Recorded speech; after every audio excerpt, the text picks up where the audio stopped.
di sini kami akan mempresentasikan hasil diskusi dari kelompok kami yang berjudul Partisipasi Orang Tua Terhadap Pendidikan Inklusif di Sekolah Dasar. Di sini kami beranggotakan 2 orang, yang pertama Anissa Purnamajati, yang kedua Anggun Citra Anggraini. Dan di sini saya, Anissa Purnamajati, akan menyampaikan hasil diskusi yang pertama, yaitu pendidikan inklusif. Pendidikan inklusif merupakan suatu pendidikan yang diberikan kepada anak berkebutuhan khusus untuk mendapatkan suatu pendidikan yang layak seperti anak normal yang biasanya. Kemudian selanjutnya, pendidikan inklusif itu memiliki 4 karakteristik makna. Yang pertama, pendidikan inklusif akan berjalan terus dalam menemukan cara-cara untuk merespon keragaman anak. Kemudian yang kedua itu ada memperoleh cara-cara untuk mengatasi hambatan-hambatan anak.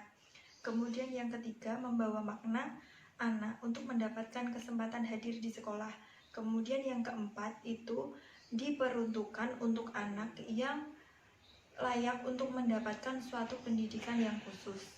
Untuk yang selanjutnya saya akan menjelaskan faktor pendukung dalam pendidikan inklusif itu ada 3. Yang pertama itu dari keterlibatan pemerintah.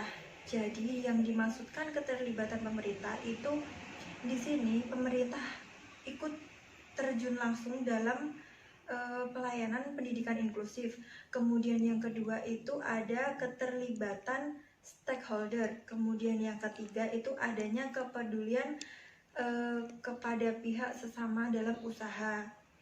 Kemudian ada faktor penghambat. Yang pertama itu ada kurangnya dana dari pemerintah dan persediaan media pendidikan yang dibutuhkan.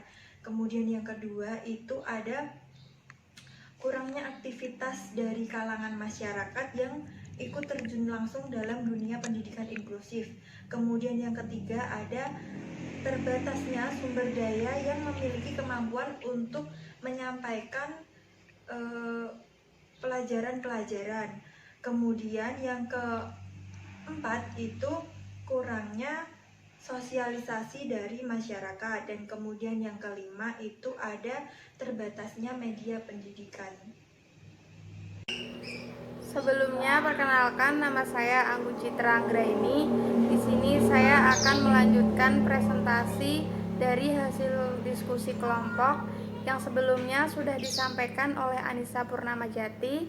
Di sini saya akan melanjutkan poin C dan D mengenai tujuan pendidikan inklusif dan peran orang tua dalam pendidikan inklusif. Tujuan pendidikan inklusif. Tujuan yang ingin dicapai oleh anak dalam kegiatan belajar inklusif antara lain: pertama, berkembangnya kepercayaan pada diri anak. Mereka bangga pada diri sendiri dan prestasi yang dia peroleh. 2. Anak dapat belajar secara mandiri dengan mencoba memahami dan menerapkan pembelajaran yang didapat dari sekolah ke dalam kehidupan sehari-hari. 3. Anak mampu berinteraksi secara aktif bersama teman-teman, guru, sekolah, dan masyarakat. 4. Anak dapat belajar untuk menerima adanya perbedaan dan mampu beradaptasi dalam mengatasi perbedaan tersebut.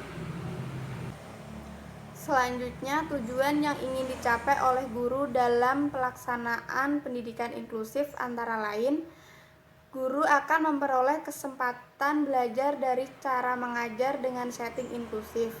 2. Terampil dalam melakukan pembelajaran kepada peserta didik. 3. Bersikap positif terhadap orang tua, sekolah, dan masyarakat. 4. Mampu mengatasi berbagai tantangan dalam memberikan layanan kepada semua anak. 5. Mempunyai peluang untuk menggali dan mengembangkan gagasan baru melalui komunikasi dengan anak, baik di lingkungan sekolah maupun di lingkungan masyarakat. Selanjutnya, tujuan yang ingin dicapai oleh orang tua dalam pendidikan inklusif antara lain: yang pertama, para orang tua dapat belajar lebih banyak tentang bagaimana cara membimbing dan mendidik anaknya lebih baik di rumah dengan menggunakan teknik yang digunakan guru di sekolah. 2. Berperan penting dalam membantu anak untuk belajar. 3. Orang tua merasa dihargai, merasa dirinya sebagai mitra yang sejajar dalam memberikan kesempatan belajar yang berkualitas kepada anaknya. 4. Orang tua mengetahui bahwa anaknya di sekolah menerima pendidikan yang berkualitas sesuai dengan kemampuannya masing-masing. Selanjutnya, tujuan yang diharapkan dapat dicapai oleh masyarakat dalam pelaksanaan pendidikan inklusif antara lain: yang pertama, masyarakat bangga karena lebih banyak anak mengikuti pendidikan di sekolah yang ada di lingkungan sekitar. 2. Semua anak yang berada di masyarakat akan terangkat menjadi sumber daya potensial. Dan lebih pentingnya lagi, masyarakat akan lebih terlibat di sekolah dalam rangka menciptakan hubungan yang lebih baik antara sekolah dan masyarakat. Selanjutnya, peran orang tua dalam pendidikan inklusif. Secara umum menyebutkan fungsi dan peran orang tua terhadap anak berkebutuhan khusus sebagai berikut. Pertama, sebagai pendamping utama, yaitu sebagai pendamping yang membantu tercapainya tujuan layanan penanganan pendidikan anak. 2. Sebagai advokat, yaitu mengerti, mengusahakan, dan menjaga hak anak dalam kesepakatan mendapatkan layanan pendidikan sesuai dengan karakteristik khususnya.